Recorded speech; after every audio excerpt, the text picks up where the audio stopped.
ओम श्री गणेशाय नमः। ओम श्री उमा महेश्वराय नमः। श्री कार्तिक मास महात्म्य अष्टम अध्याय। जलंधर राक्षस द्वारा भगवान शिव के पास देवी पार्वती को प्राप्त करने की मांग हेतु दूत भेजना। शिव द्वारा इंकार करने पर राक्षस द्वारा अपनी विशाल सेना सहित शिवजी एवं उनके गणों पर आक्रमण करना। दोनों के मध्य भीषण युद्ध आरंभ होना। देवर्षि नारद जी के चले जाने पर दैत्य जलंधर ने अपने राहु नाम के दूत को बुलाकर कैलाश पर जाने की आज्ञा दी और कहा कि वहां एक जटाधारी शंभु नाम का योगी रहता है। उससे मेरे पराक्रम और ऐश्वर्य कहकर के उसकी सर्वांग सुंदरी भामिनी को मेरे लिए मांग लाओ। और तब उन वचनों को सुनकर वह दूत भगवान शिव के निवास स्थान कैलाश पर्वत पर पहुंचा। वहां भगवान शिव के द्वारपाल नंदी ने उसे सभा के भीतर जाने से रोका, किंतु वह अपनी उग्रता से शिव की सभा में पहुंच गया और शिव के आगे बैठ करके उनकी आज्ञा ले तब सब संदेश कह सुनाया जो दैत्यराज ने कहा था। फिर तो उस राहु नाम के दूत के ऐसा कहते ही भगवान श्री शिव अत्यंत क्रोधित हो गए और उनके बोहों में से एक भयंकर मुख वाला विकराल पुरुष प्रकट हो गया, जिसका मुख सिंह के समान था और जो मानो दूसरा नरसिंह ही था। वह दौड़ करके राहु को खाने के लिए आगे बढ़ा। राहु बड़े जोर से भागा, परंतु उस विकराल पुरुष ने उसको पकड़ लिया। दूत ने शिव की शरण में ले कर कहा कि हे प्रभु महादेव, मैं तो एक ब्राह्मण हूँ, दूसरे मैं आपके पास दूत रूप में आया हूँ, आप कृपा करके मुझे मत मारिए। शिवजी ने उस पुरुष से राहु को छुड़ा लिया और तो उस भयंकर पुरुष ने राहु को आकाश में छोड़कर भगवान शिव से कहा कि प्रभु मुझे बड़े जोर की भूख लगी है, मैं क्या खाऊं। महेश्वर शिव ने कहा यदि तुम्हें भूख लगी है तो शीघ्र ही अपने हाथ पैरों के मांस का भक्षण कर लो। और भगवान शिव की आज्ञा मिलते ही वह पुरुष शीघ्र ही अपने हाथ और पैरों का भक्षण कर गया। अब केवल उसका मुख मात्र शेष रह गया। और तब उसका यह कृत्य देख करके भगवान शिव प्रसन्न हुए, उसको अपना आज्ञा पालक जान करके उसे अपना परम प्रिय गण बना दिया और कहा कि मेरी पूजा के समय अब तेरी भी पूजा होगी, कीर्ति मुख नाम से पूजा होगी, और जो तेरी पूजा नहीं करेंगे वह मेरे प्रिय न होंगे। भगवान शिव से ऐसा वचन पा करके उस पुरुष को बड़ी प्रसन्नता हुई और उस दिन से वह शिवजी के द्वार पर कीर्ति मुख नाम का गण होकर विद्यमान रहने लगा। उधर विकराल पुरुष से छूटने पर राहु बर्बर नाम से विख्यात हो गया और मानो नया जन्म पाकर उसने अपने आप को धन्य मानकर वह धीरे धीरे जलंधर के पास गया और वहां जाकर उसने शंकर जी का प्रसंग सुनाया। उसे सुनकर दैत्यराज को बड़ा क्रोध आया और उसने अपने सब दैत्यों को सेना सजाने की आज्ञा दी।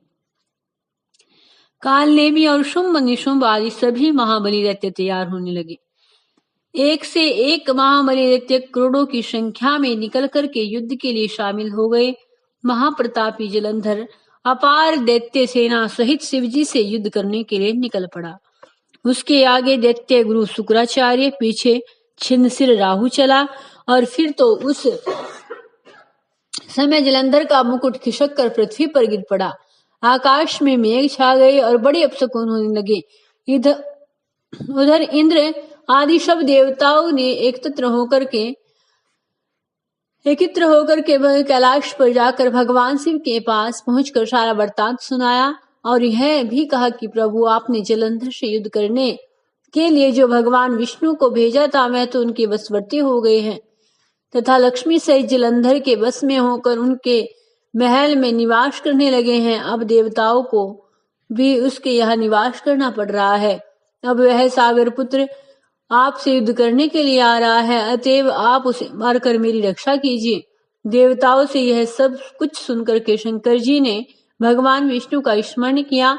मैं स्मरण करने से ही तत्काल वहां उपस्थित हो गई। तब शिवजी ने कहा, हे ऋषिकेश, युद्ध में आपने जलंधर का सार क्यों नहीं किया? वैकुंठ को छोड़कर आप उसके घर में क्यों चले गए?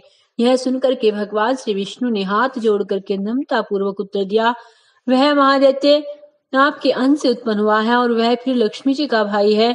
इसी कारण हमने उसको नहीं मारा और वह बड़ा ही वीर है, देवताओं से अजय है। इस पर प्रसन्न होकर मैंने स्वयं उसके घर में रहने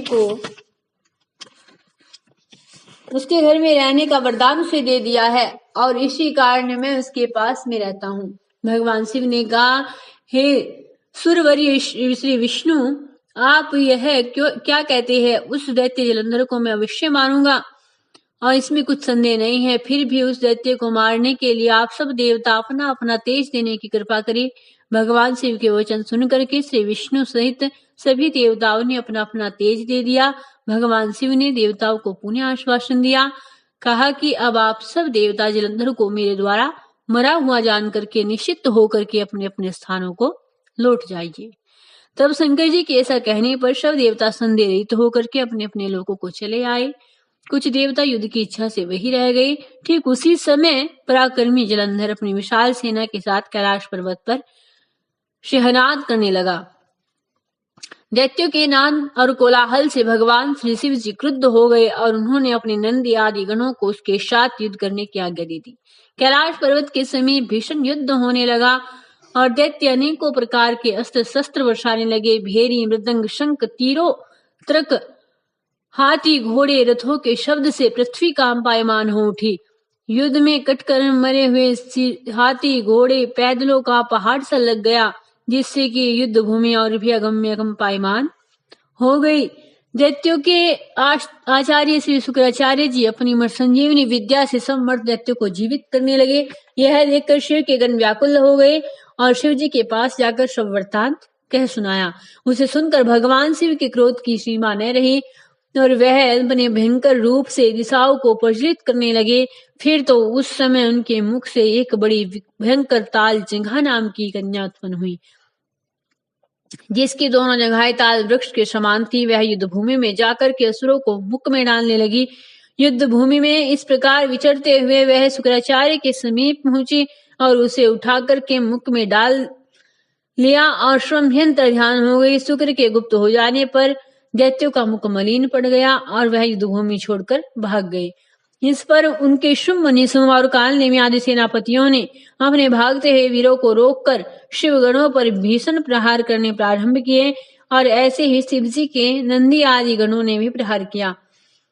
इसमें गणेश जी और स्वामी कार्तिकेय भी जीवित थे और अपने गणों को रोक रोक कर दैत्यों से भीषण युद्ध करना प्रारंभ कर दिया। नारद जी कहते हैं कि उस समय भगवान शिव के गण प्रबल थे और उन्होंने जलंधर के शुंभ, निशुंभ, कालनेमी आदि राक्षसों को पराजित कर दिया। और यह देखकर सागर पुत्र जलंधर एक रथ पर जिस पर लंबी पताका लगी हुई थी चढ़कर युद्ध भूमि में आकर घोर संग्राम करने लगा और इधर जयशील शंकर के गण भी युद्ध में तत्पर होकर गुजरने लगे और इस प्रकार दोनों सेनाओं के हाथी, घोड़े, रथ, शंख, भेरी और दोनों ओर से वीरों के सिंहनाद से पृथ्वी त्रस्त हो गई। तत्पश्चात जलंधर ने कुहरे के समान बाणों को फेंक कर पृथ्वी से लेकर आकाश तक व्याप्त कर दिया और नंदी को 5, गणेश जी को 5, वीरभद्र को एक साथ 20 बाण मार करके उनके शरीर को छेद दिया। मेघ के समान गर्जन करने लगा। यह देखकर रुद्रपुत्र कार्तिकेय ने भी दैत्य जलंधर को अपनी शक्ति उठा करके मारी और घोर गर्जन किया, जिसके आघात से वह पृथ्वी पर गिर पड़ा, परंतु वह इतना बली था कि शीघ्र उठ करके खड़ा हो गया और क्रोधाविष्ट होकर कार्तिक जी पर गदा का प्रहार किया। ब्रह्मा जी के वरदान की सत्यता के लिए शंकर पुत्र कार्तिकेय पृथ्वी पर सो गए और गणेश जी और नंदी जी भी व्याकुल होकर गदा के प्रहार से पृथ्वी पर गिर पड़े। वीरभद्र का सिर फट गया और बहुत सा रक्त बहने लगा और वह चेत होकर भूमि पर गिर पड़ा। बोलिए श्री गौरी शंकर की जय, श्री लक्ष्मी नारायण देव की जय।